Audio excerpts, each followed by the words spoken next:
ফের শিক্ষকের বিরুদ্ধে যৌন হেনস্থার অভিযোগ উঠল। এবার মথুরাপুরের এক সরকারি স্কুলের শিক্ষকের বিরুদ্ধে একাধিক ছাত্রীকে হেনস্থার অভিযোগ উঠল।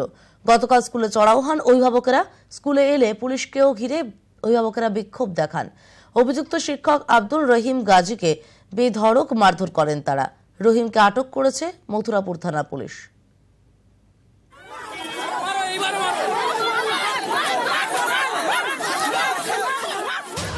ছাত্রীকে যৌন হেনস্থার অভিযোগে কয়েকদিন আগে উত্তাল হয়ে ওঠে দক্ষিণ কলকাতার জিডি বিড়লা স্কুল।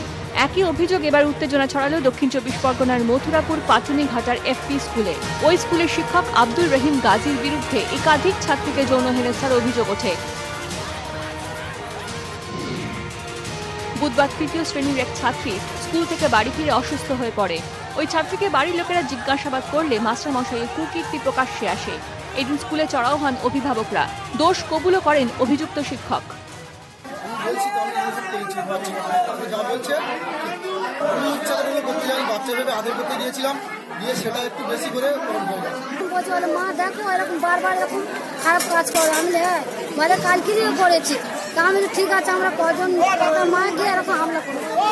মথুরাপুর থানার পুলিশ স্কুলে এলে তাদের ঘিরেও বিক্ষোভ দেখান অভিভাবকরা। পুলিশের সামনেই অভিযুক্তকে বেধড়ক মারধর করা হয়। দোষীর চরম শাস্তির দাবিতে সরব হন অভিভাবকরা। Bureau report, ETV news Bangla.